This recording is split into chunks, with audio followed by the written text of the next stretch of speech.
ভাদ্র মাসের শুক্লপক্ষের ষষ্ঠী চাপড়া ষষ্ঠী।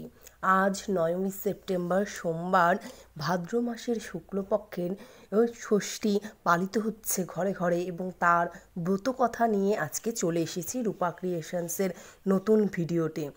যে কোনো ব্রতকথাই সম্পূর্ণ না শোনা পর্যন্ত উঠতে নেই, তাই আজকের এই চাপড়া ষষ্ঠীর ব্রতকথা পুরো ব্রতকথাটি শুনুন, শুনে লাইক দিয়ে একটি কমেন্টস করুন জয় মা ষষ্ঠীর জয়, এবং কাছের বন্ধুদের রূপা ক্রিয়েশনস চ্যানেলটি অবশ্যই শেয়ার করে দিবেন। তো আজকের ভিডিওতে শুরু করছি ভাদ্র মাসের শুক্লপক্ষের ষষ্ঠী চাপড়া ষষ্ঠীর সম্পূর্ণ ব্রতকথা। প্রসূন রাজ্যে রত্নবতী নামে এক সদাগর বাস করতেন। সংসারে তার স্ত্রী রত্নবালা। স্বামী স্ত্রী উভয়েই ভক্তিমতী ছিলেন, কিন্তু তাদের এত বয়স হলো তাদের কোনো ছেলেপুলে হলো না। পাড়ার লোকেরা খারাপ কথা বলতো। এসব কথা শুনে কানাঘুষো শুনে রত্নবালা দিন রাত মা ষষ্ঠীকে ডাকত।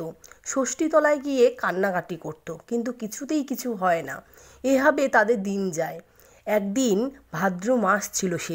সেদিন রাতে রত্নবালা স্বপ্ন দেখল মা ষষ্ঠী তার শিওরে এসে বলছে, বাছা, আর তোমায় কাঁদতে হবে না, আর কান্নাকাটি করতে হবে না, আমি তোমায় বর দিচ্ছি, তোমার সোনার চাঁদের মতো ছেলে হবে।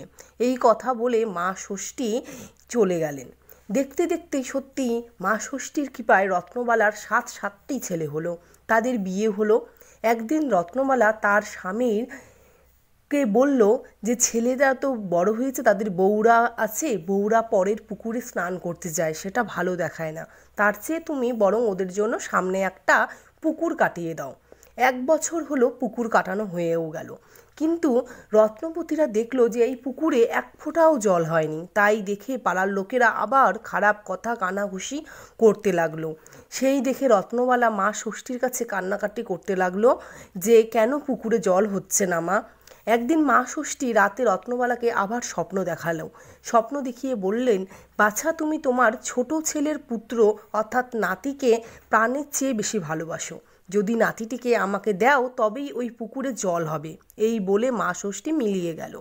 অমনি ঘুম ভেঙে গেল রত্নবতীর। ভয়ে তার শরীর কাঁপতে লাগলো। মুখে কোনো কথা নেই, চোখ দিয়ে শুধু অনবরত জল পড়তে লাগলো। কেবল ভাবে আর মাঝে মাঝে শিউরে উঠে, মা ষষ্ঠী যখন স্বপ্ন দিয়েছেন তখন তো তা মিথ্যে হবার কোনো কথাই নেই। অতএব কি বলে ছোট বৌমাকে আমি বোঝাবো, আর নাতিটিকেই বা কীভাবে মা ষষ্ঠীকে দিব। হে মধুসূদন, তুমি আমার কপালে এই লিখেছিলে? এই কথা ভাবলেই বুক ফেটে যায়। কিক্ষণে যে ওই পুকুর কাটিয়েছিলাম, এই রং বেরঙের এই নিজের মনেই রত্নবালা কাঁদছিল। রত্নবতী। এরপর সকাল হলো। রত্নমালা ঘুম থেকে উঠে দেখে যে তার স্বামী বসে বসে কাঁদছে তার পাশেই।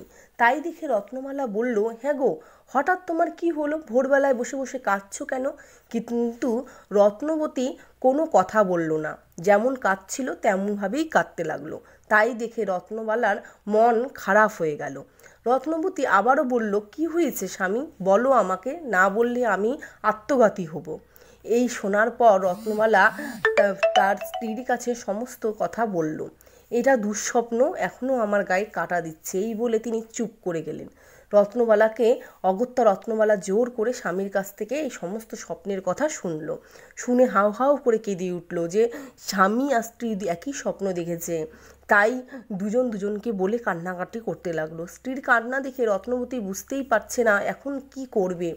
এমন সময় কে যেন পাশ থেকে বলে উঠল, রত্নবতী, তুমি আমার আদেশ পালন করো, নচেত নির্বংশ হবে। এরপর রত্নবালা ছোট বৌমার ঘরে উকি দিতেই নাতিটিকে ঝাঁপিয়ে পড়ে এলো তার কোলে। তাড়াতাড়ি নাতিকে পুকুর ঘাটে নিয়ে গিয়ে মা ষষ্ঠীর এর কাছে সমর্পণ করল। সঙ্গে সঙ্গে পুকুর জলে ভরে উঠল।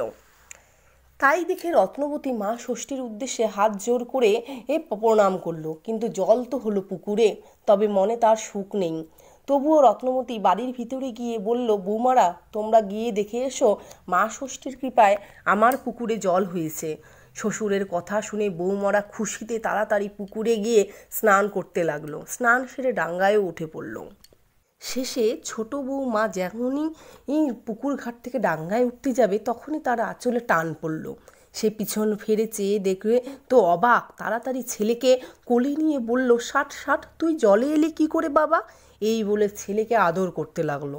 রত্নবতীও চুপি চুপি বৌমাদের পিছন পিছন পুকুর ধারে গিয়েছিল। এই কাণ্ড দেখে এক প্রকার দৌড়ে বাড়ির ভিতর এসে স্ত্রীকে সব কথা বলল। তখন স্বামী স্ত্রী বুড়ো বুড়ি দুজনে এসে পুকুর ধারে নাতিকে দেখলো। তারপর খুশি হয়ে ঘটা করে মা ষষ্ঠীর পুজো করা শুরু করলো।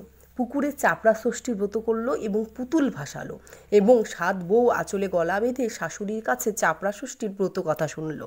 তারপর নিজেদের ছেলেদের মাথায় আশীর্বাদ দিল। এখানেই সমাপ্ত হলো মা ষষ্ঠীর অর্থাৎ চাপড়া এই ভাদ্র মাসের শুক্লপক্ষের চাপড়া ষষ্ঠীর সম্পূর্ণ ব্রতকথা। আশা করছি বন্ধুরা আপনারা সকলেই এই ব্রতকথা শুনেছেন। শোনার পর অবশ্যই লাইক এবং কমেন্ট বক্সে লিখবেন জয় মা ষষ্ঠী।